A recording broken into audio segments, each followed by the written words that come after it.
Hoje nós vamos falar sobre um retrocesso que a gente teve no direito à saúde nessa última semana, com o julgamento do STF da ação declaratória de inconstitucionalidade que foi ajuizada contra a Lei 14.454 de 2022, que veio justamente depois de um julgamento do STJ naquele ano, que tinha entendido que o rol da ANS, a Agência Nacional de Saúde Suplementar, seria um rol em regra taxativo, e que para um consumidor de plano de saúde ter acesso a um tratamento que não está previsto nesse rol, ele teria que preencher diversos requisitos que muitas vezes poderiam impedir que a pessoa tenha acesso a um tratamento que ela precisa em caráter de urgência, muitas vezes como última tentativa de salvar a vida dela. Nessa época desse julgamento do STJ, eu inclusive reagi também aqui no canal, expliquei tudo sobre esse julgamento, tem 2 ou 3 vídeos sobre isso aqui, vai aparecer aqui em cima e vou deixar também na descrição. E aí, justamente por conta desse julgamento, veio a Lei 14.454 de 2022 para deixar claro o que sempre foi o entendimento, de que o rol da ANS é um rol exemplificativo e não um rol taxativo. Então veio essa lei para deixar claro que o entendimento do STJ não poderia prevalecer. E aí entraram com essa ação direta de inconstitucionalidade e foi isso que o STF julgou essa semana. Como eu atuo nessa área no escritório, é a principal área de atuação do escritório, eu acompanhei isso muito de perto e já falei sobre isso no meu Instagram, tem um vídeo lá que eu explico o julgamento de uma forma mais breve, mas trago muita informação e também um pouco de tranquilidade para todo mundo, então vou deixar também o link desse vídeo aqui na descrição. E no vídeo de hoje, a gente vai reagir ao julgamento do STF, então a gente vai ver os votos de todos os ministros e eu vou aqui fazendo os meus comentários sobre os argumentos que eles trouxeram nos votos deles, tá? E só para adiantar, eles não entenderam que o rol é taxativo, eles entenderam que o rol não pode ter uma taxatividade pura, mas, de novo, criou diversos outros requisitos que não estão na lei, para que o consumidor possa ter acesso a um tratamento que não está previsto no rol da ANS, que em regra é um rol que é atualizado de 6 em 6 meses e evidentemente não consegue acompanhar a evolução da ciência. Então, num país que a gente falou tanto sobre negacionismo na pandemia, o entendimento adotado pelo STF nessa semana é, no mínimo, incoerente. Então vamos ver tudo isso aqui hoje. E, para quem não me conhece, meu nome é Michelle, eu sou advogada, mestre em Direito pela PUC-SP, doutoranda pela FADISP e professora. Aqui no canal a gente analisa os precedentes judiciais, que, como eu sempre falo, não basta a gente saber o que diz a lei escrita, e nesse caso fica muito claro que a lei escrita ela trouxe só 2 requisitos alternativos e o STF mudou o que a lei trouxe nesse julgamento. Então não basta a gente saber o que diz a lei escrita, a gente precisa saber como ela está sendo interpretada pelos tribunais para garantir segurança jurídica, igualdade e legalidade.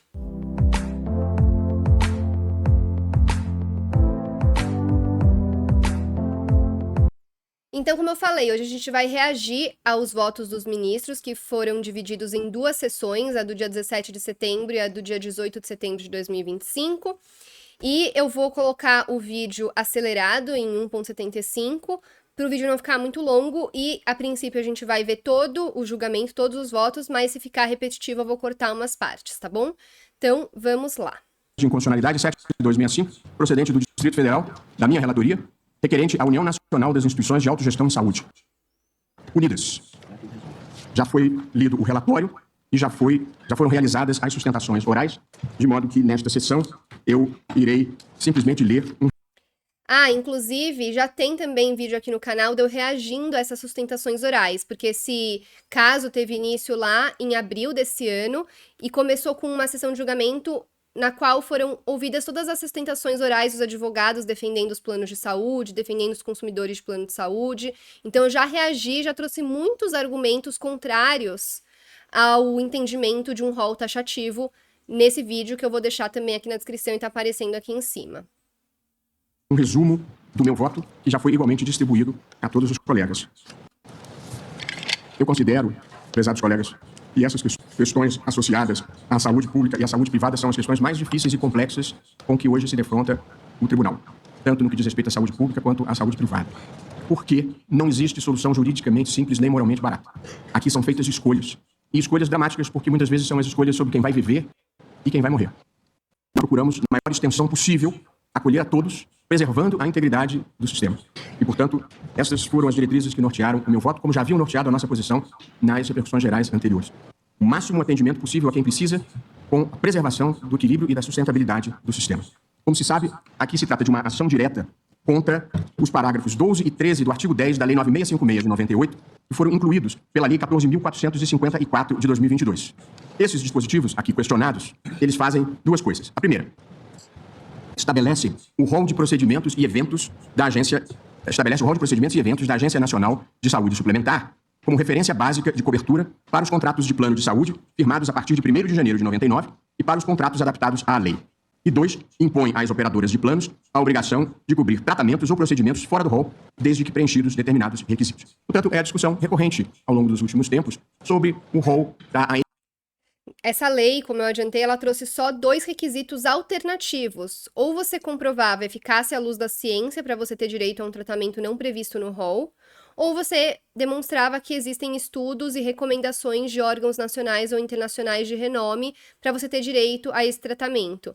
E é como eu sempre falo, o médico, quando ele indica um tratamento, ele indica o tratamento com base nos estudos dele, em tudo que ele viu, que ele estudou, e tratamentos que são lícitos, que têm registro na Anvisa, ou que têm autorização de importação, ou que têm estudos. Então, já existe uma barreira. Você não vai indicar qualquer tratamento que a ciência não corrobora. A indicação do médico que estudou anos para tanto já devia ser suficiente, porque ninguém entra na justiça pedindo um tratamento sem um pedido médico. Tem que ter um pedido médico justificado.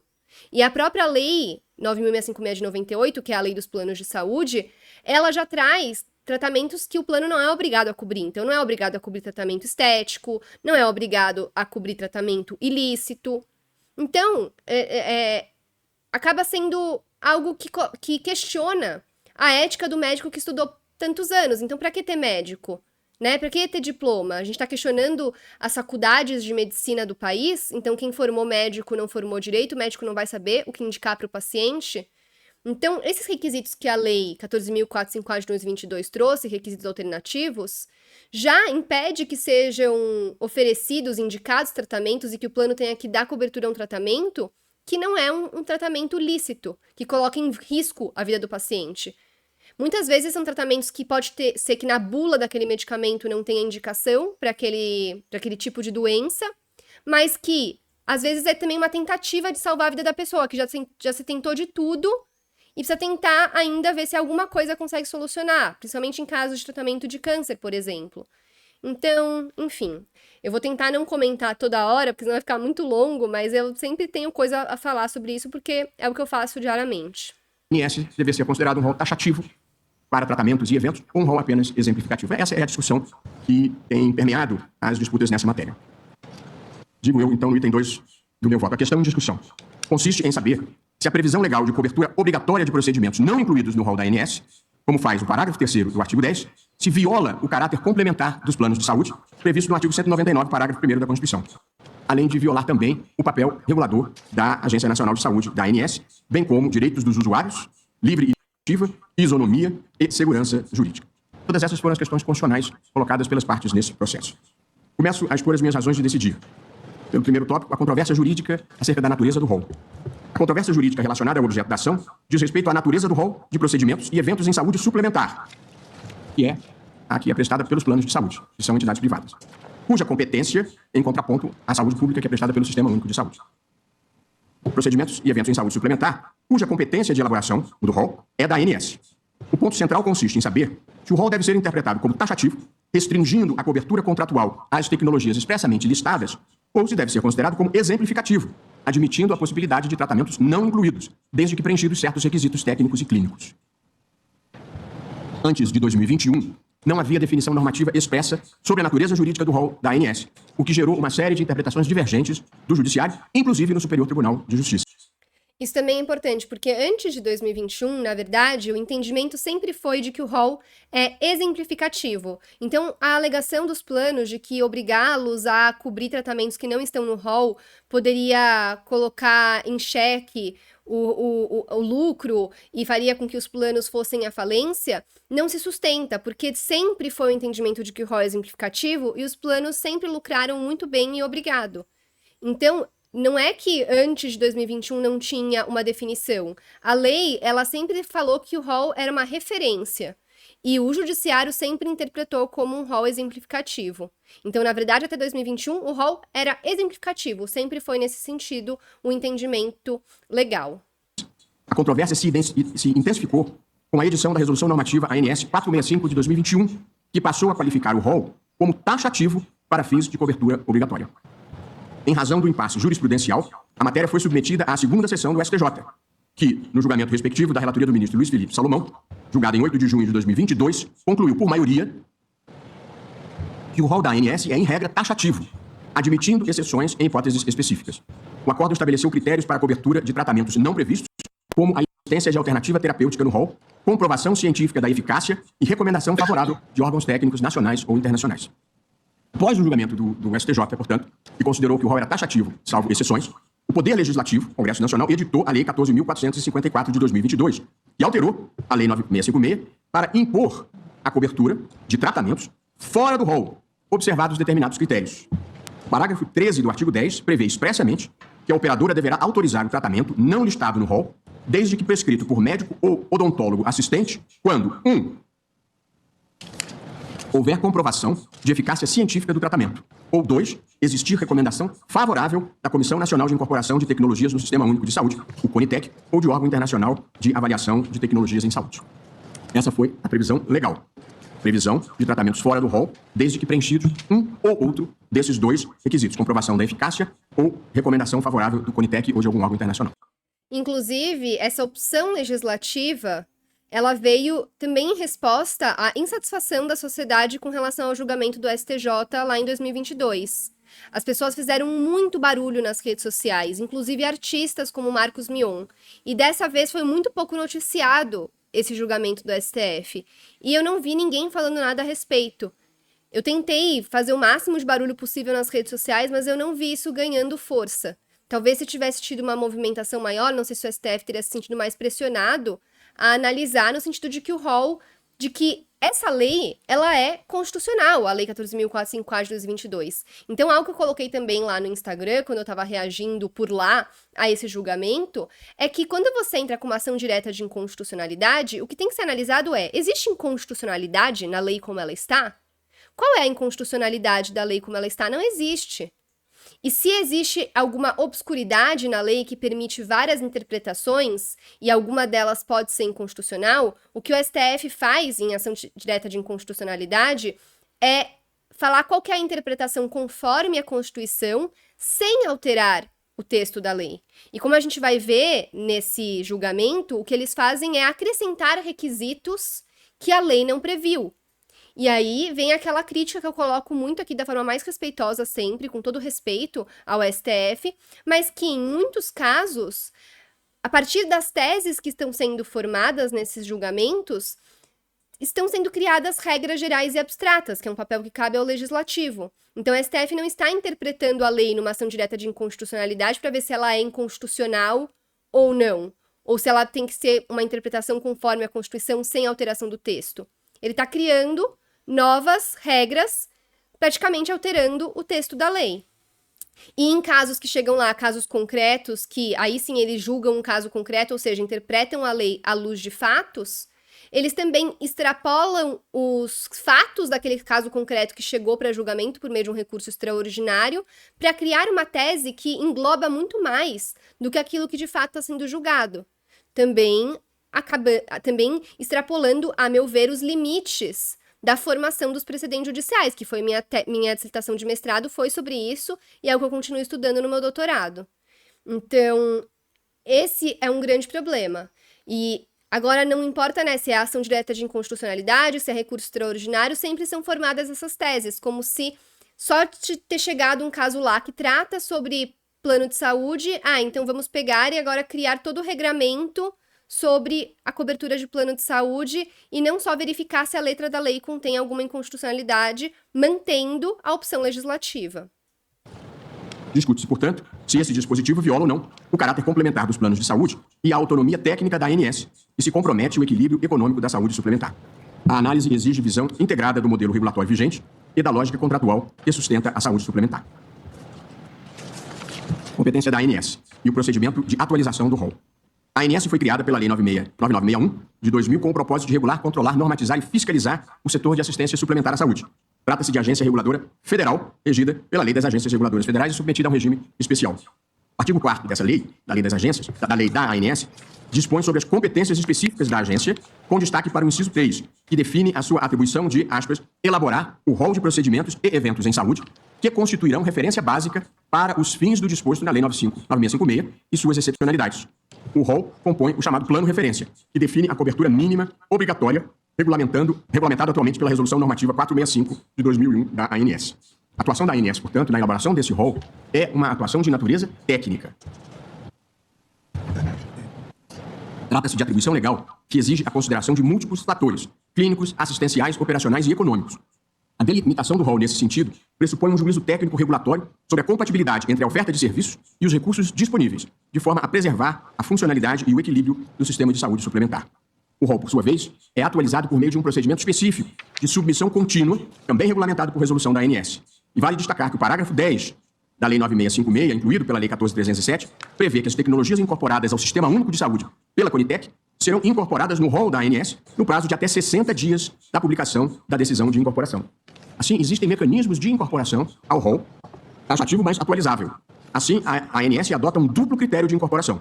Além de absorver por previsão legal as tecnologias um rol taxativo mais atualizável, que foi o que o ministro colocou. E foi uma crítica da ministra Nancy quando teve o julgamento lá do STJ, que ela foi voto vencido. No sentido de que como pode um rol ser taxativo se ele é atualizado de 6 em 6 meses? Então é a crítica que eu sempre coloco. A pessoa precisa do tratamento hoje. Aí ela pede autorização para o plano nega. Entra com a ação, a justiça nega. Daqui 10 dias aquele tratamento é incluído no rol. Aí ela fala, agora eu posso ter direito ao tratamento? Fala, agora você pode. Mas agora a doença evoluiu ou ela já faleceu. Então, não tem como um rol que é atualizado, em regra, de 6 em 6 meses, ser considerado um rol taxativo. Isso não faz sentido. Isso não faz sentido. Inclusive, isso que ele coloca, o que for incluído pela Conitec no SUS, tem até 60 dias para incluir no rol. Então, o que já está no SUS vai demorar 60 dias para o plano de saúde ser obrigado a dar cobertura também.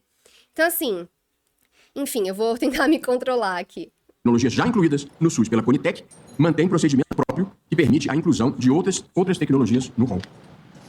Eu estou basicamente explicando o sistema para que as pessoas possam compreendê-lo e acompanhar esse julgamento que possivelmente, nesses meus 12 anos no Supremo, foi um dos mais difíceis, dos mais complexos, que é acertar o ponto de equilíbrio entre preservar um sistema saudável, do ponto de vista econômico-financeiro, e generoso do ponto de vista do atendimento às pessoas.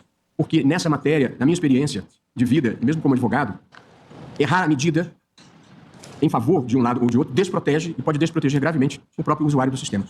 E eu sempre me lembro que quando se estabeleceu um controle excessivamente rígido sobre as mensalidades nos planos individuais, a consequência prática, o controle era para beneficiar o consumidor. A consequência prática foi o contrário.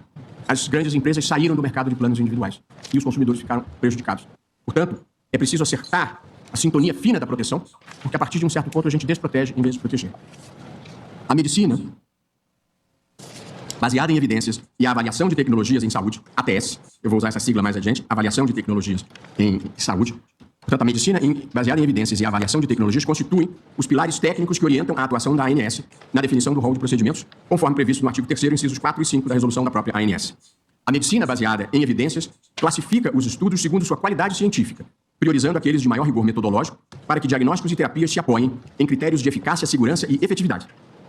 Já a ATS é um processo científico multidimensional, que examina as implicações clínicas, econômicas, sociais e éticas do uso de tecnologias na saúde.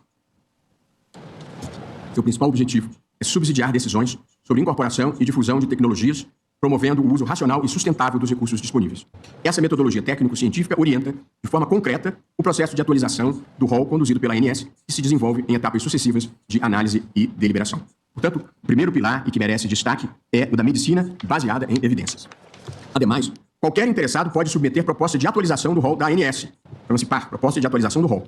As propostas passam por análise de elegibilidade, pareceres técnicos internos, deliberação na Comissão de Atualização do rol, que é a COSAúde, e consulta pública, culminando em decisão da diretoria colegiada da ANS. A deliberação final deve observar critérios legais de eficácia, custo, efetividade e impacto financeiro, conforme o artigo 10, parágrafo 3º da Lei 9656. Com relação à celeridade da atualização do rol, desde 2021, pelos dados abertos disponíveis, é possível afirmar que a ANS tem observado os prazos legais previstos, que são de até 180 dias prorrogáveis por mais 90 dias. Eventual não cumprimento de tais prazos gera a consequência de inclusão automática da tecnologia no rol de tratamentos. Entre 2021 e 2025, foram identificadas 112 propostas. A saúde muitas vezes não pode aguardar esse prazo, né? Então, eles têm esse prazo enorme, prorrogável, e só depois disso inclui automaticamente, sendo que a pessoa precisa de tratamento para ontem. Tudo bem, eles não entenderam pelo rol taxativo, deixa eu já deixar isso claro. Mas é importante colocar todos os argumentos que deixam claro que o rol não pode mesmo ser taxativo, mas que também demonstram que os requisitos que eles colocaram no final trazem um ônus muito grande para o consumidor. E felizmente ficou decidido no final também, a gente vai ver, que o ônus da prova não é obrigatoriamente do consumidor, que o juiz vai poder inverter o ônus, como na verdade já devia ser o ônus da próprio plano de saúde em atenção ao CDC. Mas a gente vai chegar nessa parte também. Atualização elegíveis, com 85 decisões finais. 59 incorporações, 26 rejeições. Portanto, quase 70% de incorporações. O tempo médio de tramitação de um processo de atualização é atualmente de 197 dias. Comparativamente, esse tempo é o de outros países. A título ilustrativo, no Reino Unido, desde 2022, o prazo médio é de 140 dias, segundo dados do National Institute for Health and Care Excellence. O processo da ANS revela um arranjo institucional compatível com boas práticas regulatórias, com decisões tecnicamente fundamentadas e atenção à sustentabilidade do setor. As demandas podem ser apresentadas por diferentes atores, usuários, prestadores, operadoras e indústria. Passam por triagem inicial e, quando consideradas aptas, são submetidas à análise técnica de eficácia, segurança, custo-efetividade e impacto orçamentário. A lógica favorece a previsibilidade regulatória e reforça o papel técnico da ANS no equilíbrio entre acesso à saúde e custo-efetividade. Modelo de funcionamento da saúde suplementar no Brasil. A lógica da saúde suplementar difere do modelo público do SUS. Enquanto o SUS é regido pelos princípios da universalidade e gratuidade, com financiamento estatal direto, a saúde suplementar opera sob contratos privados regulados, baseados em equilíbrio atuarial e financiamento mutualista. Essa distinção é essencial para interpretar corretamente o alcance do direito à saúde nesse contexto. Embora as operadoras estejam sujeitas a padrões mínimos de cobertura, não lhes são impostas obrigações amplas, irrestritas e universais aplicáveis ao Estado. Destaca-se também que o sistema de saúde suplementar brasileiro tem características distintas em relação ao padrão internacional. Segundo a Organização para a Cooperação e Desenvolvimento Econômico, a OCDE, no relatório Institutionalizing Health Accounts in Brazil, de 2025, em muitos países a cobertura privada funciona como complemento ao sistema público e segue sendo a principal porta de acesso à saúde.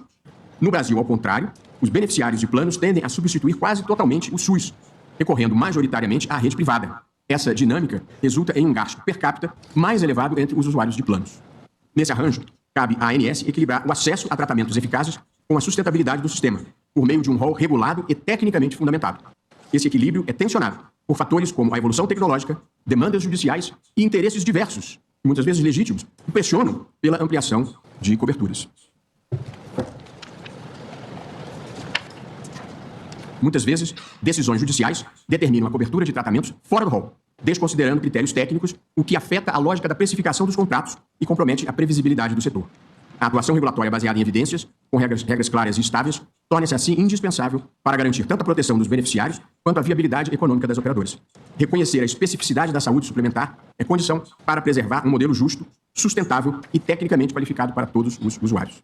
Quanto aos números, o setor de saúde suplementar atende mais de 52 milhões de beneficiários no Brasil e responde por cerca de 27% do gasto total em saúde do país, de acordo com os dados da ANS. Ou seja, 27% do gasto de saúde é acudido pelos planos de saúde. Esses números demonstram a peculiaridade do sistema de saúde suplementar brasileiro em comparação com o padrão internacional. Pois bem, de acordo com os dados disponíveis no portal da ANS, o resultado líquido das operadoras entre 2018 e 2025, até o segundo semestre, revela 3 ciclos distintos. O primeiro ciclo de crescimento ocorreu de 2018 até o final de 2020, tendo sido marcado pela elevação do resultado líquido de 9,5 bilhões em 2018 para o pico de 18,7 bilhões entre 2020 e 2020, impulsionado pela redução de procedimentos durante a pandemia da Covid-19. O segundo ciclo foi de retração, entre 2021 e 2022, quando as operadoras registraram sucessivas perdas e forte desequilíbrio, culminando no prejuízo de 1,7 bilhão no terceiro trimestre de 2022. O resultado líquido de 2022 foi o menor registrado no período. Por fim, o terceiro ciclo de recuperação se deu a partir do final de 2022 e foi caracterizado pela retomada do superávit, 3 bilhões em 2023/4, e por crescimento contínuo ao longo de 2024, até alcançar 18,4 bilhões no segundo semestre de 2025. É claro que o resultado líquido... Ou seja, elas sempre lucraram muito com o entendimento de que o rol é exemplificativo, porque ele trouxe, pelo que eu entendi, de 2018 a 2021 só crescimento. Aí teve a pandemia, que trouxe bastante, que desestabilizou tudo. Inclusive, talvez essa redução que teve nessa época tenha sido porque houve a suspensão dos reajustes no plano de saúde naquele ano, para as pessoas não correrem o risco de perder o plano por elas não conseguirem pagar. Então isso também pode explicar, não tenho certeza, mas imagino que pode. E depois, com a Lei 14.454 de 2022, que só ratificou o entendimento de que o rol é exemplificativo, como sempre foi, o lucro só aumentou. Então, não consigo entender se a gente só vê lucro com o entendimento de que o rol é exemplificativo, porque a gente imagina que agora existe um risco das seguradoras quebrarem se elas forem obrigadas a autorizar tratamentos que, embora não estejam no rol do INSS, têm eficácia. Porque o rol não consegue acompanhar a evolução da ciência. A indicação do médico, ela é fundamentada. Ninguém vai pedir um tratamento sem pedido médico. Muitas vezes o pedido médico é uma tentativa de salvar a vida de alguém. Muitas vezes, e na maior parte das vezes, o pedido médico, quando a pessoa está internada, ele precisa tomar uma decisão sem nem conseguir pedir autorização prévia do plano. A pessoa está internada, ele precisa lá fazer tudo que está ao alcance para salvar a vida da pessoa. E depois o plano vem alegar que não vai dar cobertura àquela despesa hospitalar porque não está no rol do INSS, isso vai ser acolhido. Sendo que existe, às vezes, prova empírica de que aquilo funcionou, porque a pessoa está bem porque ela fez o tratamento. Então, enfim, realmente eu não consigo compreender como se com todos esses dados ainda se entende que existe um risco de quebra das operadoras. Se nunca teve, elas sempre lucraram muito, como constou aqui nesse próprio trecho do voto. De cada operadora possui grande variação, em especial de acordo com o porte. Entre as pequenas operadoras, embora a tendência seja a mesma, a oscilação foi mais acentuada e a recuperação foi mais lenta, de modo que muitas ainda não se recompuseram integralmente em relação às perdas. E eu aqui fiz um levantamento dos números, dos dados e dos resultados, porque se nós estamos falando, evidentemente, de equilíbrio econômico e financeiro, os números fazem diferença. A sinistralidade, que mede o percentual da receita destinado a despesas assistenciais, confirma essa trajetória. O PIB foi registrado de 89,8% de sinistralidade média agregada no primeiro semestre de 2023. O patamar atual, referente ao segundo trimestre de 2025, encontra-se em 82,4%. Esse movimento, associado à recuperação do resultado líquido, indica a tendência de reorganização financeira do setor, aspecto relevante para avaliar os efeitos econômicos da norma impugnada. Em contrapartida, destaca-se também o crescimento. E outra coisa, esses dados todos que foram retirados do portal da ANS, eu acho que a gente devia ter também uma outra agência, um outro órgão que também realizasse toda esse cálculo. Porque a gente vê muitos reajustes que, em tese, são respaldados pela ANS com base nessa alegação de aumento de sinistralidade, quando as seguradoras, elas utilizam, na verdade, um cálculo que elas fazem por agrupamento, então elas usam dados por amostragem de segurados de plano, que podem ser também, quais são esses dados que são escolhidos para essa amostragem para mostrar realmente esse aumento de sinistralidade. Então, o que o plano apresenta para a ANS e também apresenta para, às vezes, empresas de auditoria que eles contratam, que é o que eles apresentam em muitas ações que a gente move para discutir reajustes abusivos. Eles apresentam relatórios com base em documentos que eles apresentam de forma unilateral, que eles confessam que são por amostragem. Então, como que esses cálculos de sinistralidade que estão sendo apontados realmente aconteceram?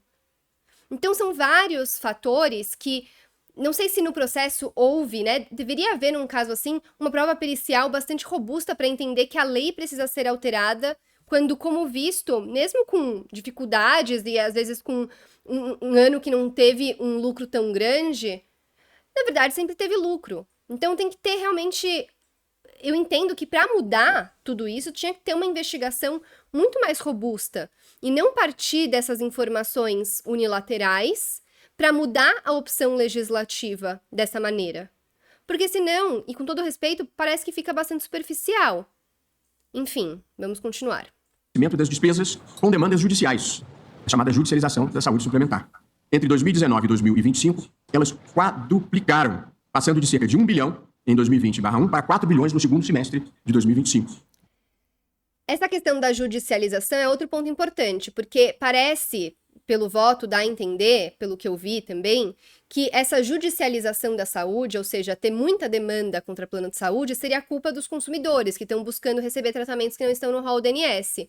Quando se teve esse aumento na judicialização, é porque, na verdade, teve aumento das práticas abusivas dos planos de saúde, inclusive com planos de saúde investigados por descumprimento de ordens judiciais.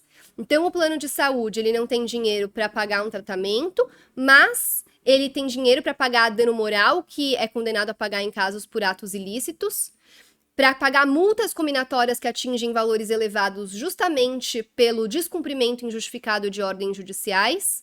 Então, o que faz o plano de saúde ter que arcar com valores elevados em demandas não é o consumidor ir atrás de um direito, e sim o ato ilícito propriamente dito, de uma negativa indevida, porque as negativas não são só com base no rol da ANS, mas as negativas vêm com base em alegação de que não tem cobertura contratual, de forma totalmente genérica e infundada.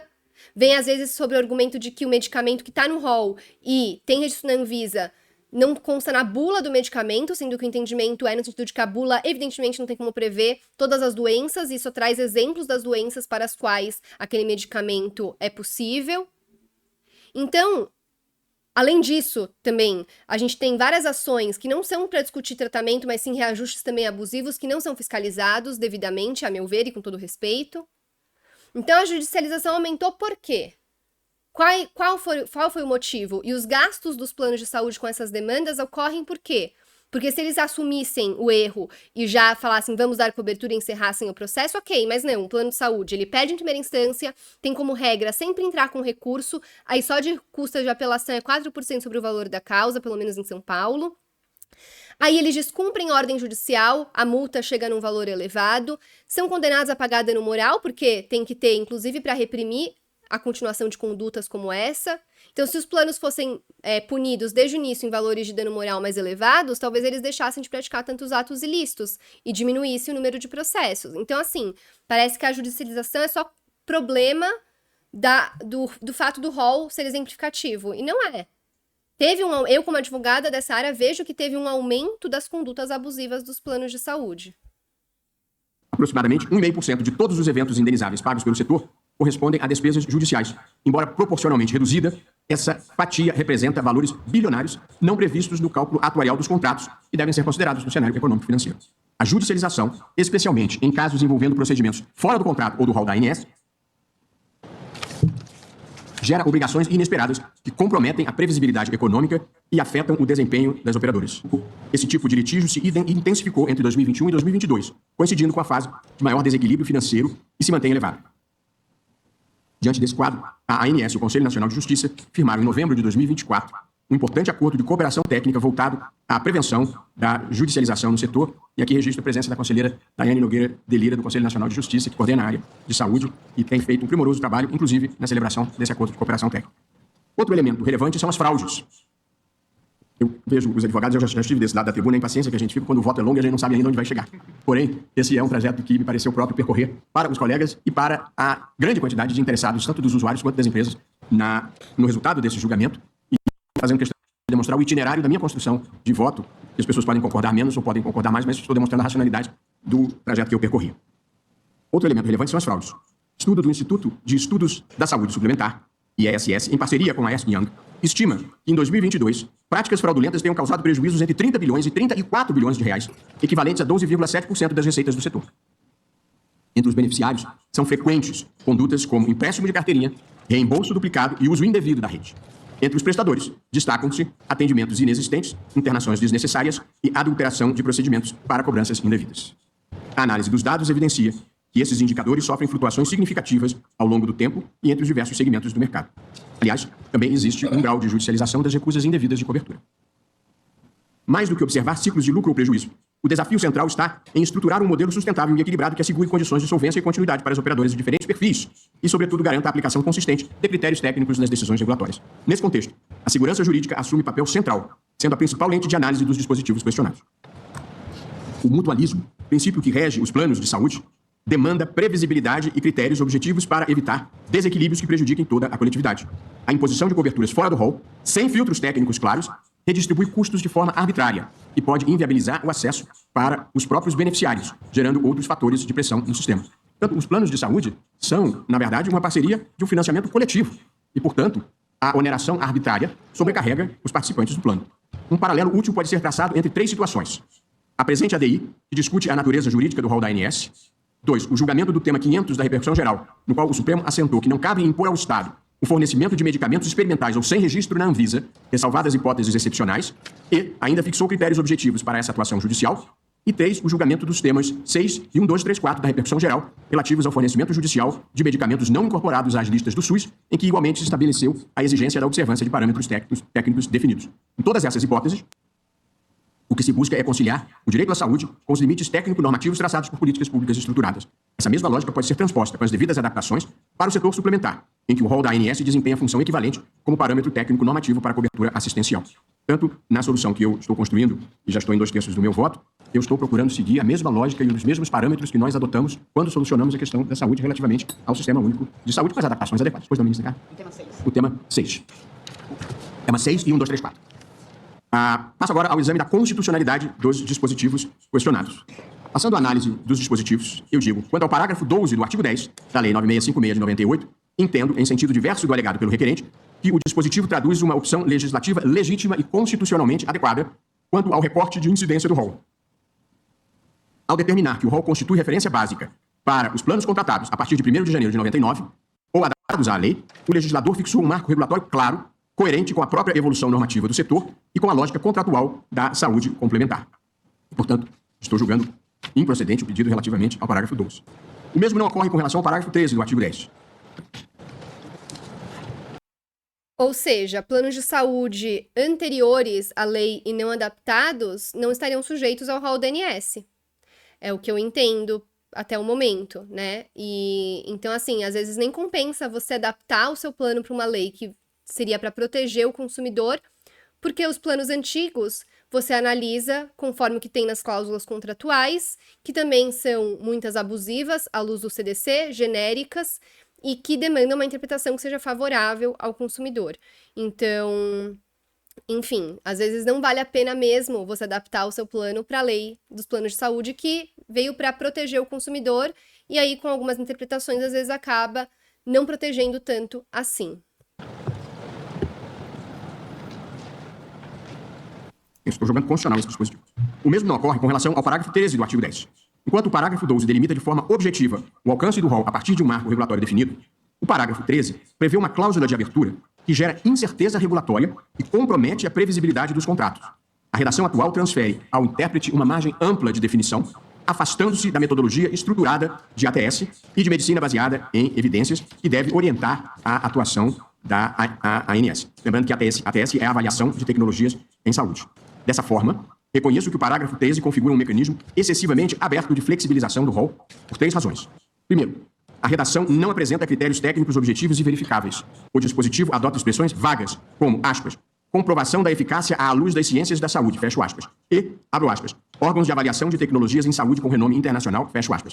Essa indefinição normativa amplia a margem de subjetividade e dificulta a aplicação uniforme da regra, especialmente em contextos judiciais. Em segundo lugar, segunda razão pela qual considero o dispositivo excessivamente aberto é ao prever a obrigatoriedade de cobertura fora do rol, sem qualquer mediação ou avaliação prévia da ANS. E ao fazê-lo, a norma cria um canal de incorporação paralelo ao processo regulatório técnico estruturado previsto nas resoluções normativas da agência. Isso compromete a coerência regulatória, esvazia a função normativa e favorece decisões pontuais e descoordenadas, em prejuízo da sustentabilidade do sistema. Terceira razão de crítica ao parágrafo 13 é que ele exige o preenchimento alternativo de apenas um dos critérios, ou inciso 1 ou inciso 2, permitindo a obrigatoriedade de cobertura, mesmo diante de tratamentos com eficácia marginal, uso off-label ou sem avaliação de impacto econômico. A ausência de exigência cumulativa de critérios técnicos, conjugada com a obrigatoriedade de cobertura, reduz a capacidade de gestão do risco pelas operadoras e amplia a judicialização, gerando efeitos agregados negativos sobre o mutualismo e o equilíbrio financeiro dos contratos. Por tais razões, é preciso conferir interpretação conforme à Constituição ao parágrafo 13 do artigo 10 da Lei 9656 de 98, de modo a adequar os critérios que geram a obrigação de cobertura de tratamento não listados no rol da ANS. Neste Qual sentido, artigo da cobertura de Constituição tratamento Federal que não está inclui- sendo violado pela lei? Porque várias leis trazem conceitos mais abertos, justamente porque a lei não consegue prever todas as hipóteses. Tem situações que a pessoa está internada, como eu falei, precisa de um tratamento urgente. Então, qual artigo da Constituição Federal está sendo violado por esse artigo da lei que está sendo analisado, para dizer que existe uma inconstitucionalidade parcial da norma? Porque o fato dela ser aberta, justamente porque quando a gente fala de saúde, não tem como tratar as pessoas como robôs. Eu não tenho, às vezes eu posso ter o mesmo problema, a mesma enfermidade que outra pessoa, e para mim o tratamento convencional não funcionar, não responder adequadamente e ser necessário uma outra tentativa. E para outra pessoa dá certo. Às vezes tem bula de medicamento que prevê que ele é indicado para um tipo de câncer e a bula não foi atualizada, que é o que ele falou do off-label, mas já tem diversos estudos que demonstram que aquele medicamento ele tem eficácia para tratar outro determinado tipo de câncer que não consta na bula. Então, a lei, ela traz essa maior amplitude porque o que se verifica no caso concreto é se existe justificativa médica, que vem sempre fundamentada, que vem com a indicação de pesquisas, de estudos nacionais e internacionais. O médico não indica do além. Então, a lei ela é aberta porque a saúde não é algo que exato. Quem dera fosse, sempre exato, né? Se tem isso, toma isso que com certeza você vai sarar. Mas não é assim. Cada organismo é um e responde de um jeito. A pessoa pode ter outras enfermidades. Então, também, assim, quando a ANS analisa um tratamento para uma determinada doença, não leva em consideração que uma pessoa pode ter aquela doença e pode ter outras doenças que inviabilizem aquele tratamento que seria o convencional, porque aquele tratamento convencional pode causar um prejuízo da outra questão de saúde que aquela pessoa tem. Então, só o médico que acompanha o paciente sabe dizer, de acordo com todo o quadro de saúde daquele paciente, o que é mais adequado, o que oferece menos riscos. E você manter um rol que não é atualizado na mesma velocidade, que tem essa visão restrita e não ampla de cada indivíduo, é você falar que vai sujeitar pessoas a realizarem tratamentos que já não são os mais avançados, que colocam a vida em maior risco, sendo que já existe algo que apresenta uma resposta mais eficaz, mais célere.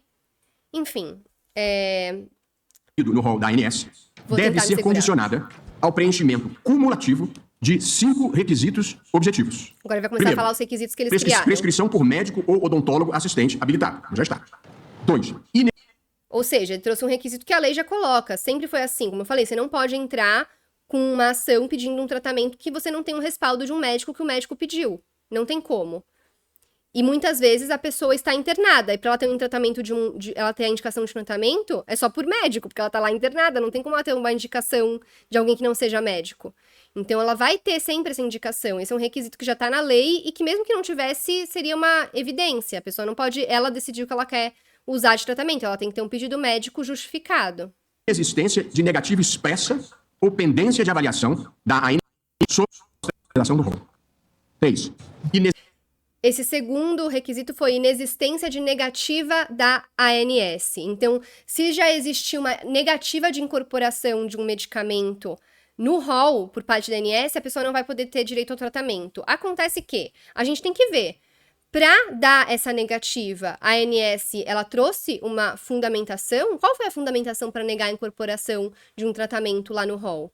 Inclusive, eu recebi mensagem aqui no meu Instagram, depois que eu postei o vídeo por lá, de uma pessoa que trabalha na indústria farmacêutica, e ela trouxe uma visão, inclusive, de quem trabalha na indústria, falando que cada vez mais eles vão parar de submeter tecnologias para avaliação da ANS com medo da negativa, porque aí isso barraria totalmente o acesso. Porque se barrar uma vez, como que a pessoa vai ter de acordo com esse critério que não está na lei? E muitas vezes vem por interesses da indústria, tá vendo? Então, é muito complexo você falar que a pessoa não vai ter direito a um tratamento que foi negado pela ANS quando existe comprovação da eficácia à luz da ciência. Muitas vezes quando aquele medicamento tem registro na Anvisa. Se tem registro na Anvisa, como negar a eficácia desse medicamento à luz da ciência? A Anvisa já garante a segurança sanitária do fármaco. Então, é muito triste. É muito triste. Ela colocou aqui, acabou de lançar um medicamento para doença rara, que tem 600 pessoas diagnosticadas e elas não podem ter acesso. porque não foi, no caso, incorporado ao SUS e também não vai ser ao rol do INSS. Então, é muito complexo. E aí, algo tão complexo que me deixa um pouco preocupada com a análise que parece, às vezes, não entrar justamente na questão técnica que tanto está sendo falada no voto. Existência de alternativa terapêutica adequada para a condição do paciente no rol de procedimentos. 4. Esse outro requisito foi inexistência de algum tratamento já previsto no rol que seria eficaz no lugar daquele que foi indicado. É o que eu já falei, às vezes o que está no rol, ele já não é o tratamento mais avançado. E uma coisa que eu sempre colocava nas minhas iniciais, e sempre coloco também ainda, quando vem com essa negativa de rol DNS, é que o tratamento convencional hoje já foi o tratamento avançado em um dia, o tratamento mais avançado, mais tecnológico. E hoje ele se tornou convencional. Então, o tratamento mais avançado hoje, que ainda não está no rol, no futuro vai ser o tratamento convencional. E você impedir a pessoa de ter acesso a isso é você deixar ela presa a um tratamento que não oferece a mesma segurança, que oferece mais riscos. Então, também não concordo com esse requisito que foi colocado. Comprovação de eficácia e segurança do tratamento com fundamento na medicina baseada em evidências, necessariamente respaldadas por evidências científicas de alto nível, ensaios clínicos randomizados e revisão sistemática ou meta-análise. E 5, existência de registro na Anvisa. Esses dois últimos é o que já tem na lei, eficácia do medicamento à luz da ciência e recomendação de órgãos de renome nacionais e internacionais, e o registro na Anvisa já é exigido, porque se não tem registro na Anvisa, se entende que é um medicamento que pode colocar em risco a segurança sanitária. Então, se já tem registro na Anvisa ou já tem autorização de importação excepcional, isso já existe, essa obrigatoriedade. A adoção dos 5 critérios cumulativos encontra respaldo direto na tese fixada pelo Supremo Tribunal Federal nos temas 6 e 1, 2, 3, 4, que definiram parâmetros objetivos para o fornecimento judicial de medicamentos pelo SUS. E vejam que o Sistema Único de Saúde é um dos mais relevantes programas de inclusão social existentes no mundo. Portanto, a equiparação com o SUS não deixa de ser uma forma generosa de se tratar o tema. A transposição desses filtros, o que nós usamos... A diferença é que nos filtros do SUS, que a gente também tem como analisar e verificar, eu já fiz uma análise sobre isso aqui no canal, mas acho que sobre esse tema 6 eu ainda não fiz. Eu preciso fazer. Mas a diferença também entre o SUS e os planos é que os planos, eles lucram com essa atividade. Lucros bilionários, como a gente viu. Então, é muito diferente do SUS, não dá para equiparar realmente. E o que acontece, a gente tem outros problemas que envolvem tudo isso, que são os reajustes abusivos. Então, a pessoa paga plano de saúde, o plano de saúde é reajustado anualmente, justamente para incorporar, para englobar, na verdade, todo o avanço da medicina, então o aumento dos custos médicos e hospitalares, mas o rol também não vai avançar na mesma velocidade que os reajustes avançam, principalmente nos planos coletivos, que é algo que até o ministro Barroso trouxe, né, que quando teve a limitação dos reajustes dos planos individuais familiares, os planos pararam de comercializar. Mas aí, em contrapartida, sem regulação nenhuma para os planos empresariais, o que acontece são reajustes totalmente abusivos e injustificados. Então, a pessoa paga plano de saúde a vida inteira, aí quando ela mais precisa, ela acaba tendo que cancelar o plano porque a mensalidade se torna insustentável. Tem pessoas que pagam eu tenho cliente que paga mais de 20 mil de plano de saúde. Não é algo totalmente inviável.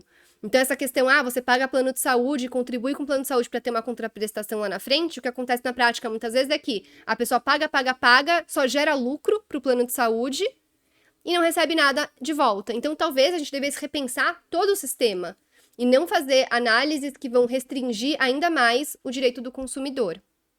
O Sistema Único de Saúde, com as devidas adaptações para a saúde suplementar, garante a necessária coerência sistêmica entre os setores público e privado, evitando que se imponham às operadoras obrigações mais amplas do que aquelas atribuídas ao próprio Estado e não respaldadas por evidências científicas robustas. Afinal, a medicina é una. A avaliação da eficácia e da segurança de medicamentos ou tratamentos, à luz da medicina baseada em evidências, deve ser a mesma, independentemente de se tratar do sistema de saúde público ou privado. Ao mesmo tempo, a fixação de parâmetros técnicos uniformes assegura a proteção do direito à saúde e dos direitos do consumidor contra terapias ineficazes ou inseguras, fortalece o papel técnico e a expertise científica e regulatória da Conitec e da ANS e previne contradições e insegurança jurídica e, por fim, preserva a lógica do mutualismo e sustenta o equilíbrio financeiro da saúde suplementar. É que se alguém estiver utilizando indevidamente o sistema, alguém que o está utilizando indevidamente é que vai arcar com aquele ônus. A atuação do Poder Judiciário em demandas sobre cobertura de tratamentos não incluídos no rol da ANS deve observar rigorosamente os 5 critérios fixados nesta ação, sob pena de nulidade da decisão.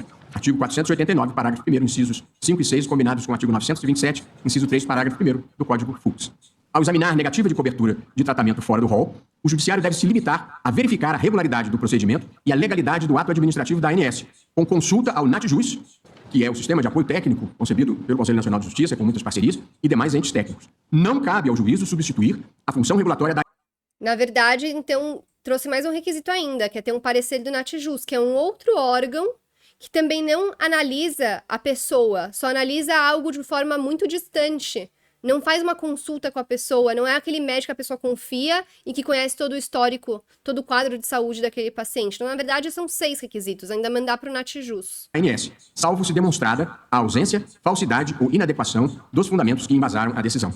Ademais, a intervenção judicial pressupõe prova de prévia formulação de pedido pelo beneficiário ao plano e a existência de negativa, mora irrazoável ou omissão da operadora quanto à cobertura. O judiciário não pode se transformar na porta principal de entrada das demandas aos planos de saúde e é preciso evitar a judicialização desnecessária. Em linha com os temas 6 e 1, 2, 3, 4... Nesse caso, também está deixando de considerar os casos de urgência. O plano de saúde, às vezes, inclusive, deixa de formalizar a negativa. Então, basta um protocolo de ligação no qual o plano fala, estamos analisando. Porque, às vezes, é um caso urgente, o plano fala, a gente tem 21 dias para analisar. Isso já é uma negativa implícita. Se a pessoa precisa fazer o tratamento amanhã, que é uma coisa urgente, o plano falar que tem 21 dias para analisar, já é uma negativa, já está impossibilitando a pessoa de começar o tratamento dela. Então, desconsidera todas as situações que, inclusive, a Lei 9.656 de 98, artigo 35, artigo 12, algum inciso que não me lembro agora de cabeça qual, trata também da obrigação do plano de saúde da cobertura a todas as despesas decorrentes de tratamentos de urgência e emergência, justamente porque nessas hipóteses não tem tempo de você consultar a rol da ANS, de você pedir autorização, precisa ser feito tudo para salvar a vida de uma pessoa. Então, eu entendo que esse entendimento aqui não se aplica a essas situações de urgência e emergência. É algo que a gente tem que sustentar. A fixação de requisitos objetivos e a exigência de pedido prévio à operadora constituem salvaguardas indispensáveis para que o Poder Judiciário não seja convertido em instância ordinária de apreciação de pedidos de cobertura no âmbito da saúde suplementar. A observância dessas condicionantes assegura a coerência do sistema, garante a deferência às funções técnicas da ANS e preserva a integridade do desenho regulatório em consonância com a Constituição da atuação judicial. Passo, então, prezados colegas, à conclusão do meu voto com a enunciação do dispositivo que eu proponho e da minha tese de julgamento. Pedido julgado parcialmente procedente. Teses de julgamento. 1. É constitucional a imposição legal de cobertura de tratamentos ou procedimentos fora do rol da ANS, desde que preenchidos os parâmetros técnicos e jurídicos fixados nesta decisão. 2. Em caso de tratamento ou procedimento não previsto no rol da ANS, a cobertura deverá ser autorizada pela operadora de planos de assistência à saúde, desde que preenchidos cumulativamente os seguintes requisitos: prescrição por médico ou odontólogo assistente. 2. Inexistência de negativa expressa da ANS ou dependência de análise em proposta de atualização do rol. 3. Ausência de alternativa terapêutica adequada para a condição do paciente no rol da ANS. 4. Comprovação de eficácia e segurança do tratamento à luz da medicina baseada em evidências necessariamente respaldadas por comprovações científicas de alto nível. E 5. Existência de registro na Anvisa. A ausência de inclusão de procedimentos ou tratamento no rol da ANS impede, como regra geral, a sua concessão judicial, salvo quando preenchidos os requisitos previstos no item 2 acima, cujo ônus probatório incumbe ao autor da ação. Sob pena de nulidade da decisão judicial, nos termos dos artigos já citados do Código de Processo Civil, o Poder Judiciário, ao apreciar pedido de cobertura de procedimento ou tratamento não incluído no rol, deverá obrigatoriamente a verificar se há prova do prévio requerimento à operadora de saúde, com a negativa, mora irrazoável ou omissão da operadora na autorização do tratamento não incorporado ao rol da ANS. B. Analisar o ato administrativo de não incorporação pela ANS à luz das circunstâncias do caso concreto e da legislação de regência, sem incursão no mérito técnico-administrativo. C. Aferir a presença dos requisitos previstos no item 2, a partir de consulta prévia ao Núcleo de Apoio Técnico do Poder Judiciário, NATJUS, sempre que disponível, ou a entes ou pessoas com expertise técnica, não podendo fundamentar sua decisão apenas em prescrição, relatório ou laudo médico apresentado pela parte. E D. Em caso de deferimento judicial do pedido, oficiar a ANS para avaliar a possibilidade de inclusão do tratamento no rol de cobertura obrigatória. Portanto, pesados colegas, essa foi a construção que me pareceu possível fazer nesse complexo caso em que procurei encontrar um ponto ideal de equilíbrio entre a proteção do usuário dos planos de saúde e, por outro lado, a justa preocupação de preservar a sustentabilidade econômico-financeira desses planos a atratividade e a competitividade no mercado por empresas que ofereçam planos de elevada qualidade. Bom, e foi esse o voto que prevaleceu. E veja que ele colocou que o ônus probatório seria do consumidor, como regra sempre, desconsiderando a aplicação do Código de Defesa do Consumidor, que depois o ministro Flávio Dino, inclusive, levanta, a gente vai ver isso aqui. E também desconsiderando que o plano de saúde tem muito mais condições de provar essas questões do que o segurado que está numa situação de desespero e recebe uma negativa do plano de saúde.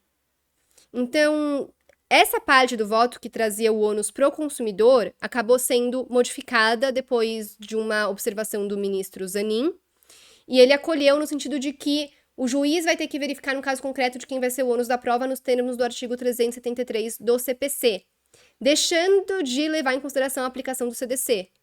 Então, assim, gente, realmente, felizmente, realmente é lamentável e felizmente foi entendido que o ônus não é como regra do consumidor, que vai depender do caso.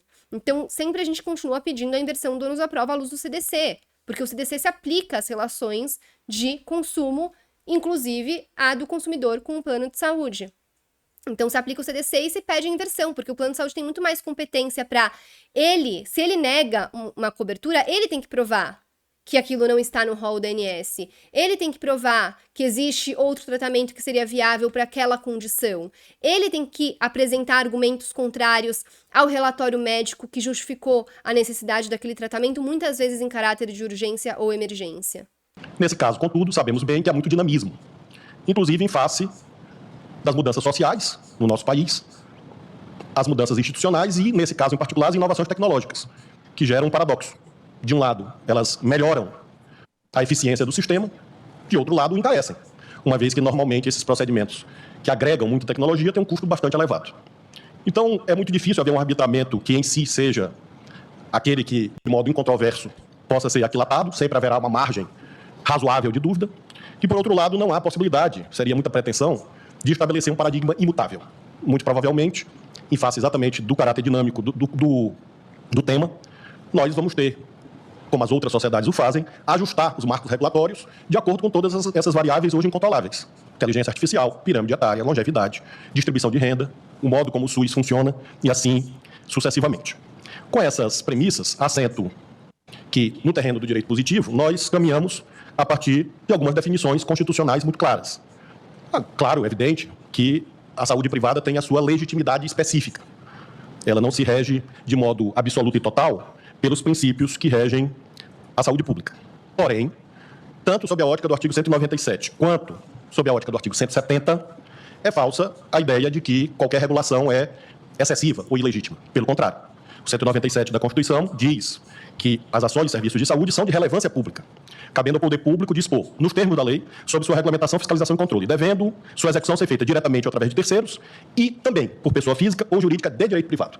O 197, portanto, é a regra geradora do meu raciocínio, na medida em que, conjugado com o 170, que trata da ordem econômica, nós temos sempre a visão de que livre iniciativa, no terreno do direito constitucional, é sempre intrinsecamente limitada pelos regramentos contidos na própria Carta. No caso do 170, a submissão da livre iniciativa, da liberdade econômica, do direito de propriedade, aos incisos, entre os quais a função social da propriedade e os direitos do consumidor. E, no caso do 197, a ideia de que todos os serviços, inclusive os privados, que estão dispostos no artigo 199, são objeto de regulação. Esta regulação, senhoras e senhores, existe. E essa é a segunda parte do meu voto. Eu estou muito longe de ser um textualista, um originalista. Mas, por outro lado, creio que as construções interpretativas que nós fazemos não estão no éter. Não são construções interpretativas que podem prescindir de uma abordagem a partir daquilo que o legislador estabeleceu. E, neste caso, diferente dos temas tantas vezes invocados aqui, que nós aplicamos, tema 500, 793, 1234, creio que nós temos uma regulação legal mais clara e, portanto, mais dura do que aquela vigente em relação ao próprio Sistema Único de Saúde. Quando nós construímos o tema 1234, por exemplo, nós tínhamos uma margem de indefinição legal muito alta. A meu ver, no que se refere a esse tema muito bem abordado pelo excelentíssimo presidente e relator, nós temos uma regulação mais segura em relação a esses temas de saúde privada. Sabemos bem que, como em todo tema difícil, há uma tentativa de reduzi-lo a polos antitéticos ou antinômicos que, por si só, iriam resolver a controvérsia. Então, são essas simplificações em relação com um rol exemplificativo ou taxativo. São simplificações porque a realidade nunca foi assim. A realidade sempre foi ou de um rol exemplificativo com regulação ou de um rol taxativo flexível, um rol taxativo com mitigação. E a opção que nós temos em vigor, feita pelo Congresso Nacional, é exatamente nessa direção. Nós não temos uma opção, hoje positivada, nem na direção do rol exemplificativo puro, nem em direção ao rol taxativo puro. Nós temos uma opção legislativa bastante similar àquela que o Superior Tribunal de Justiça havia construído anteriormente. Ou seja, uma chamada taxatividade mitigada. O STJ, sabemos bem, sob a relatoria do ministro Luiz Felipe Salomão, havia pacificado a sua jurisprudência e isso levou a uma atividade legislativa subsequente a essa definição jurisprudencial do STJ. Eu, nobres pares, acredito que o legislador, ao oferecer esse marco normativo que nós estamos a julgar, caminhou em boa direção.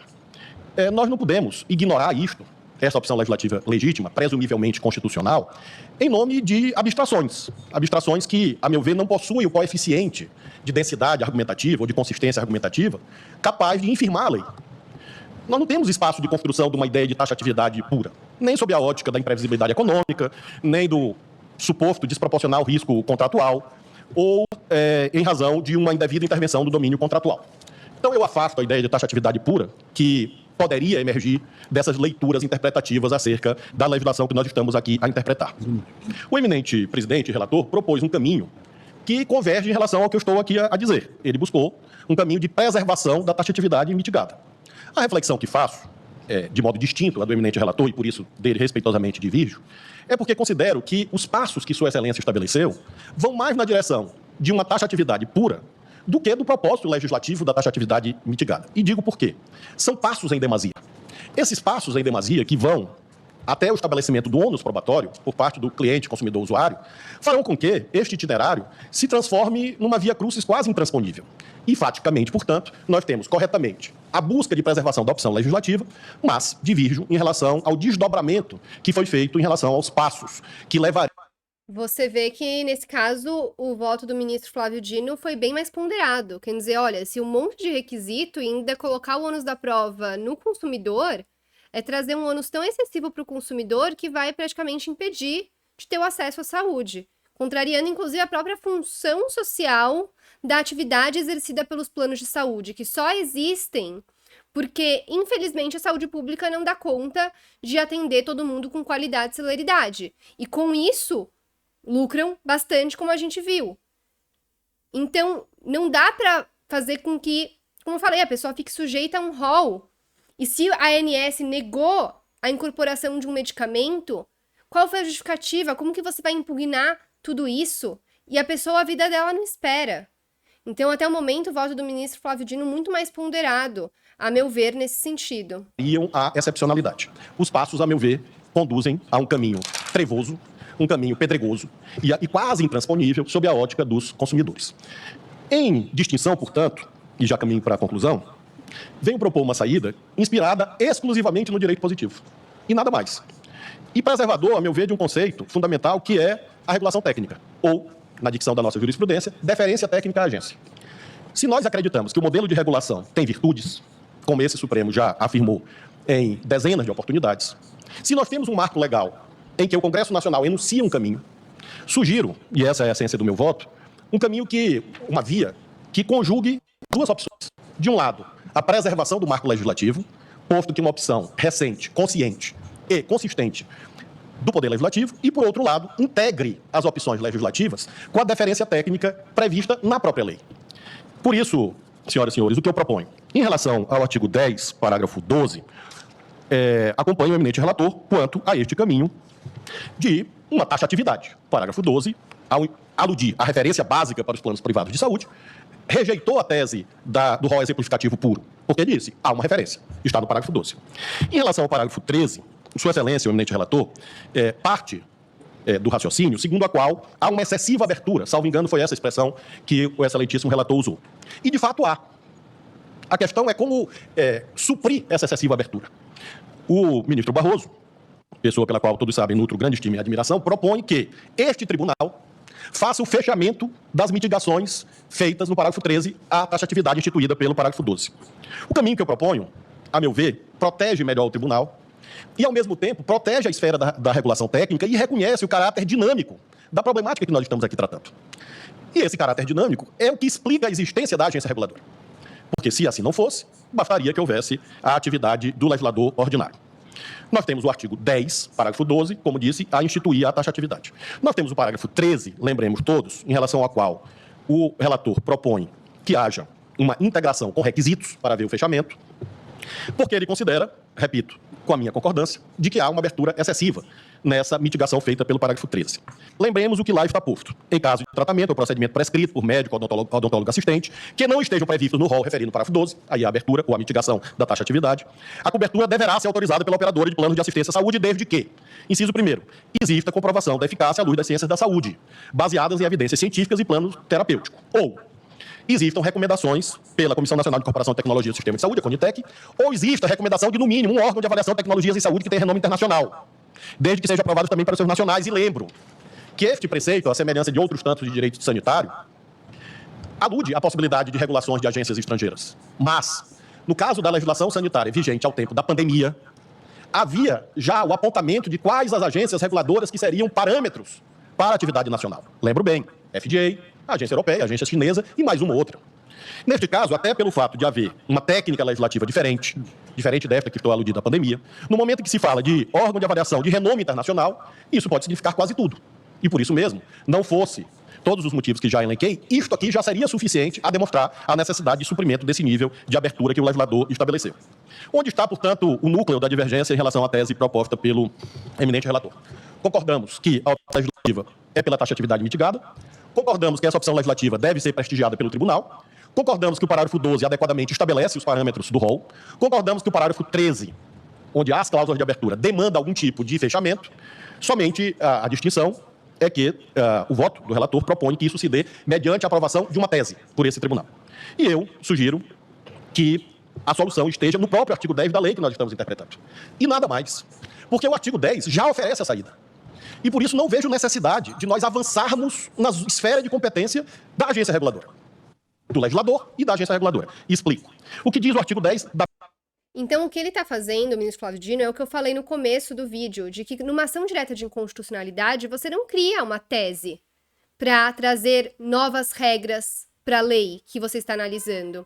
Você analisa se aquilo é constitucional ou inconstitucional. E se existe uma abertura muito grande que permite várias interpretações, você escolhe, na verdade não escolhe, né? Você define qual é a interpretação constitucional, afastando todas as outras possibilidades de interpretação. Então, nesse caso, ele está dizendo, olha, como tem uma abertura muito grande, esse artigo, o parágrafo 13º, precisa ser interpretado de acordo com o que a própria lei já prevê. Então, a gente não precisa fazer nenhuma alteração de lei.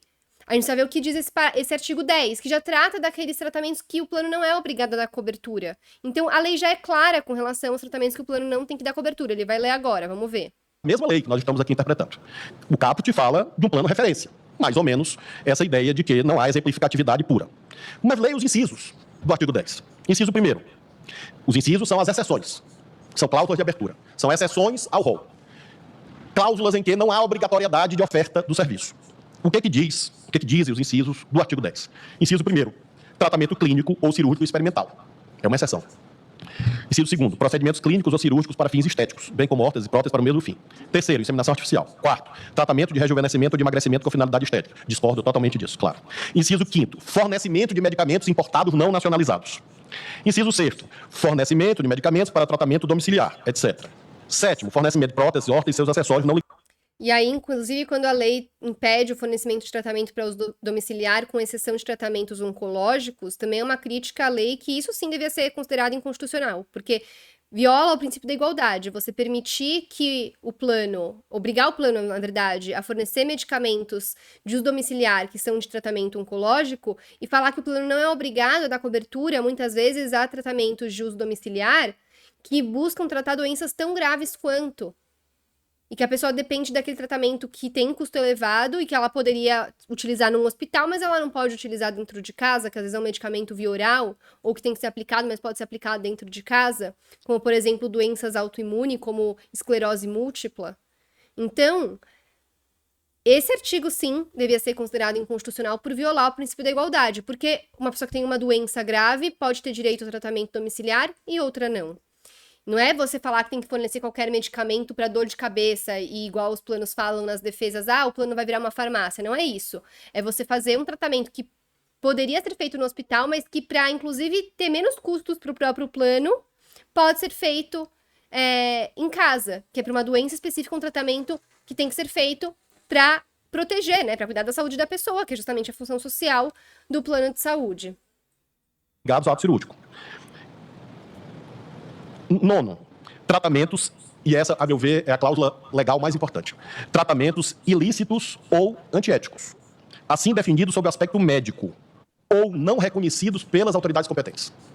Isso já constitui uma exceção prevista em lei, dizendo que o que for ilícito, antiético, ou não é reconhecido pelas autoridades competentes sanitárias, já é uma exceção. Inciso 10, caso de cataclismo, etc. E vem a solução que propõe o parágrafo 1º do artigo 10. As exceções constantes dos incisos desse artigo serão objeto de regulamentação pela ANS. É isso que está posto na lei. Então, não vejo, eminentes pares, razões para nós irmos além da suficiência do direito posto. Porque o direito posto oferece saída para todos os problemas. Na medida em que fez uma opção, essa opção é constitucionalmente válida, como, aliás, apontaram corretamente a Advocacia Geral da União e a Procuradoria-Geral da República, ambos, com pareceres nos autos, sustentam a constitucionalidade da lei. Há o reconhecimento da abertura constante no parágrafo 13, mas na hora que nós conjugamos com o artigo 10, sobretudo o parágrafo 1º, nós vamos encontrar o caminho de densificação das exceções, que é a norma da ANS. E não vejo razão, repito, inclusive pelo dinamismo fático, inclusive pela proteção ao tribunal, que nós avancemos para elaborar uma norma detalhada, sendo que a ANS pode e deve, na dicção legal, assim o fazer. Olha isso, é muito importante. Ele está julgando uma ação direta de inconstitucionalidade, deixando claro que não tem como ser criada norma. Então, quando ele coloca, não vejo porque a gente deveria criar uma norma. O STF nunca deveria criar uma norma, porque criar norma geral e abstrata é papel do poder legislativo. E o legislativo já fez a opção nesse caso. O que tem que ser analisado essa opção legislativa viola a Constituição? Não viola, eles concordaram nisso. Essa opção legislativa, ela talvez seja muito aberta e possa dar ensejo a interpretações inconstitucionais, então vamos buscar a interpretação que deixe claro que é a interpretação constitucional, mas sem modificar o texto da lei. Porque o papel do judiciário não é criar novo texto. Então, essa é uma preocupação que o STF tem que ter em todo o julgamento, especialmente em ação direta de inconstitucionalidade, que ele não está julgando um caso concreto de uma pessoa que tem fatos reais, e sim de uma forma mais ampla. Isso é constitucional ou é inconstitucional? Diferente do caso, por exemplo, que julgou do Marco Civil da Internet. Chegaram casos lá concretos. Era um caso que envolvia o Facebook, outro que envolvia o Orkut, e o que aconteceu foi que, ao julgar aqueles casos, também foi formada uma tese que criou normas gerais e abstratas, tinha mais de 20 enunciados, praticamente uma lei, né, criada inteira lá no julgamento. Quando o que acontece é que, sim, eu sempre falo, isso é inquestionável. O judiciário, ele faz parte da criação do direito. Não tem como negar que o judiciário, ele constrói o direito quando ele analisa a lei, a regra geral e abstrata que vem do legislativo, em casos concretos. E é muito importante que seja assim, inclusive para que esses julgamentos de casos concretos sirvam como paradigma para o julgamento de casos futuros, para que as pessoas em situações semelhantes ou idênticas sejam julgadas da mesma forma em atenção ao princípio da igualdade.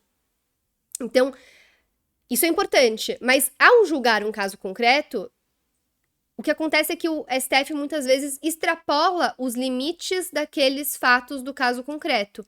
E aí, na formação dessas teses, porque como a gente é um país de tradição civil law, a gente é muito apegado ao enunciado de lei. São criadas essas teses, que da mesma forma que a lei do legislativo pode ser interpretada de forma divergente pelos juízes de primeira instância, pelos tribunais estaduais, essas teses do STF, quando elas são descoladas do caso concreto e criam norma geral e abstrata, que é um papel do legislativo, também podem ser interpretadas de forma divergente nos casos futuros. E isso acaba desvirtuando o papel dos precedentes judiciais, que seria trazer uma resposta uniforme para que exista um um respeito ao princípio da igualdade e também para tentar reduzir o número de processos, não tem como negar isso. Só que a partir do momento que são criadas teses e essas próprias teses começam a ser objeto de interpretação divergente, continua tendo muita discussão no judiciário. Então não soluciona nenhum dos problemas, continua mantendo os problemas que o sistema de precedentes buscou solucionar. E creio que, portanto, que essa é a saída mais consentânea com o direito positivado e com os princípios que enunciei no início. São serviços de relevância pública, processos normatizados constitucionalmente e infraconstitucionalmente, e a regulamentação técnica é insubstituível. E me parece ser a seara adequada de arbitramento de eventuais exceções àquilo que o legislador definiu. De modo que a minha visão e a conclusão do meu voto, portanto, é de afirmação da plena constitucionalidade do parágrafo 12 do artigo 10, pela constitucionalidade do parágrafo 13 do artigo 10, frisando que, no caso do parágrafo 13, observada a regulamentação técnica da ANS exigida pelo artigo 10, parágrafo 1º da Lei 9656 de 98.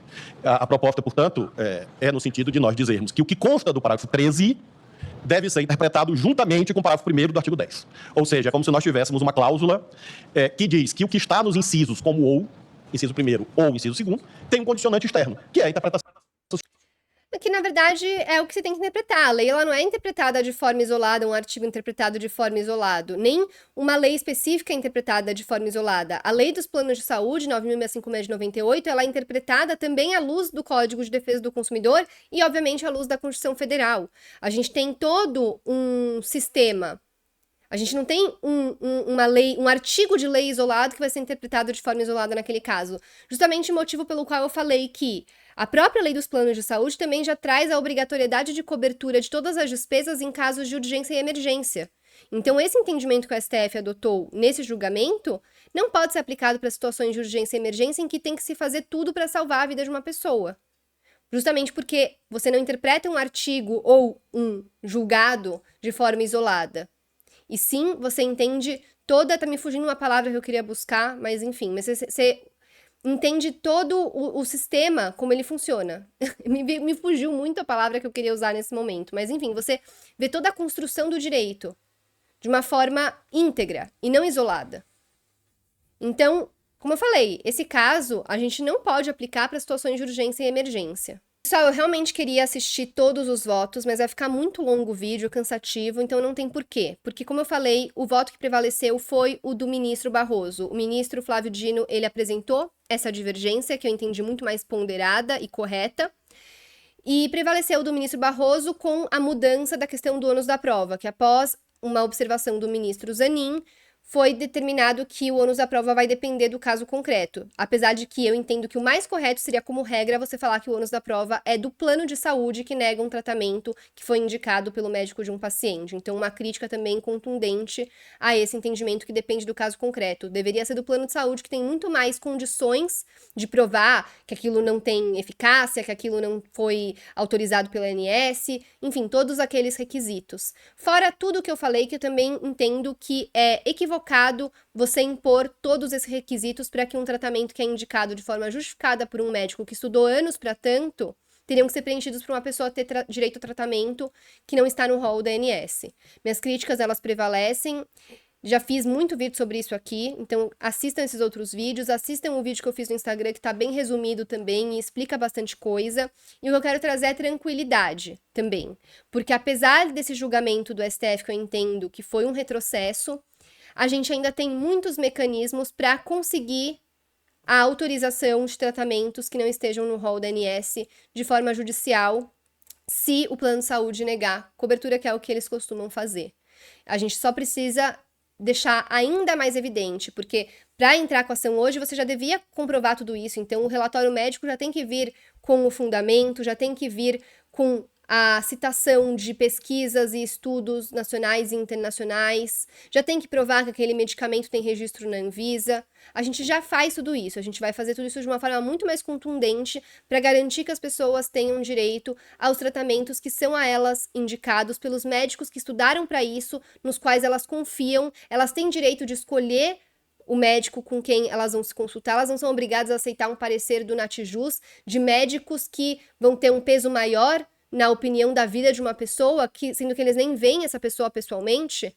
Quem cuida da pessoa e sabe de todo o quadro de saúde é o médico que acompanha aquele paciente. Enfim, então são muitos fundamentos, eu poderia ficar falando aqui por horas, horas e horas, mas a gente tem mecanismo, a gente vai continuar lutando. Vamos também esperar sair a publicação do acórdão, eu vou acompanhar isso para ver até a oposição de embargos de declaração para tratar de pontos que eventualmente não tenham sido levados em consideração quando sair o acórdão escrito, para a gente poder apontar essas omissões, para quem sabe até mudar a opinião e conseguir uma reversão desse julgamento. De qualquer maneira, a tese, apesar dela ser, como eu falei, algo que não deveria ser formado num julgamento de uma ação direta de inconstitucionalidade, que é onde você só analisa se aquilo é constitucional ou não, enfim, já não vou me repetir, apesar disso, a tese ela é ampla. Ela abre margem para interpretação, e é nisso que a gente vai focar nos casos futuros, tá bom? Então, quaisquer dúvidas, deixem aqui nos comentários, deixem também suas opiniões, e estou por aqui. Muito obrigada pela atenção de vocês. Não se esqueçam novamente de se inscrever no canal, dar o seu like nesse vídeo, compartilhar com muitas pessoas para que elas tenham ciência e não fiquem tão preocupadas, também possam ser tranquilizadas e para que elas entendam todos os argumentos que foram utilizados e os fundamentos que eu trouxe por aqui. E, enfim, obrigada novamente e até a próxima.